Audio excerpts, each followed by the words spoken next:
Today is March 16th, as I said earlier. Today is also 316 Day. If you're a wrestling fan, you know what I'm talking about. Stone Cold Steve Austin, obviously Austin 316. I'm surprised. I was posting on social media. I'm really surprised religious folks haven't gotten pissed off at me for posting the 316. Some of them might be offended by that. So you shouldn't be offended by that. It's just a thing. Don't be petty. I'm a Christian. So come on. So today's 316 Day. I mean, obviously, it's become a thing really in recent years where we honor, Stone Cold Steve Austin, who's arguably the greatest superstar in history of the business. And that's the question that I'm posting here. Is he the greatest superstar of all time?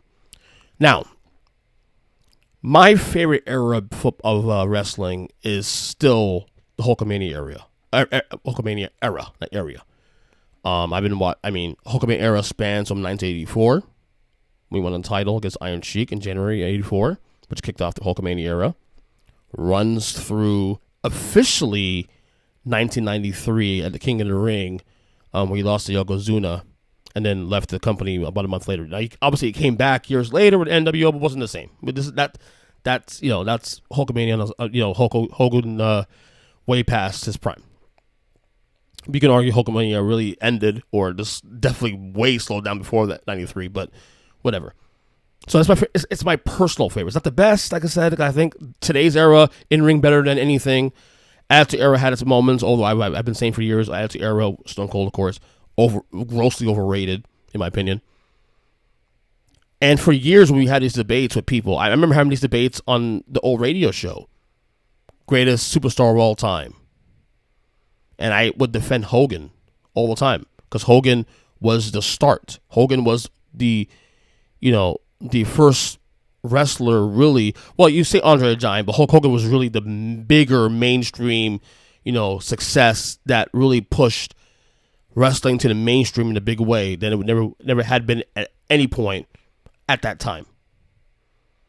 And I will always say Hogan over Austin just because of that. And Hulkamania also lasted longer. Austin's peak was short. Like Austin came in 95, really didn't start getting around to 96, and then Austin, after King of the Ring in 96, the Austin 16 catched on.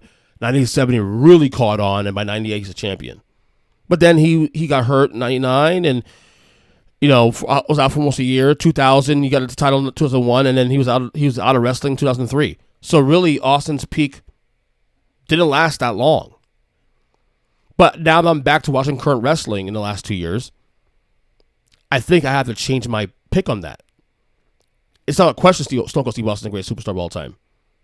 Stone Cold Steve Austin today, he shows up on a Raw or a SmackDown today, a pay-per-view today, he still gets the biggest pop in the history of the company. He's still relevant in a way where he's more popular than guys today. A lot of people don't even care for Hulk Hogan anymore. And especially, a lot of it has to do also with some of the things you've said and we've seen in recent years with Hogan. Obviously we'll get into that, but you know what I'm talking about. Now, I would argue Stone Cold Steve Austin is not the greatest champion, because in that era, when he was winning titles, he didn't really hold the belt much. He always felt like he was chasing the belt more than he was actually holding the belt. And, it's what it is. That's the way the business was at the time. But if we talk about the greatest superstar, without question, Austin 316. Without question. I and like I said, I've had to really get back to watching the current product to really understand that point of view. There's no question Austin 316. To be honest with you, looking at totality, it's not even that close. Honestly, it's not that close. Like, as big as The Rock is, and The Rock is huge, obviously the biggest superstar, biggest movie star in the world. And obviously wrestling was a big platform for him to get there.